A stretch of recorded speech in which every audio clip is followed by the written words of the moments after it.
How to install Milestone Credit Card app.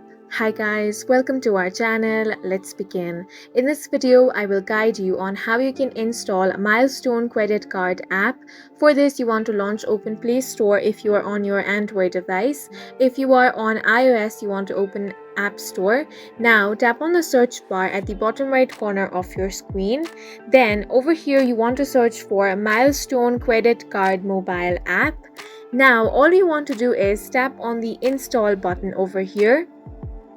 If you want to get more details on this app, simply tap on about this app option and here you will find all the required details. Now you need to wait some time until the application downloads. This depends on the speed of your internet. Once the application has been successfully downloaded, it will be automatically installed on your device. After the installation has been completed, simply tap on the open option. Then you can log into your account. If you do not have an account, you can simply create one from the application itself. Once you have been logged into your account, you can simply start using the Milestone Credit Card app. And that's it for this video. If you found it helpful, please make sure to hit the like button and subscribe for more videos like this.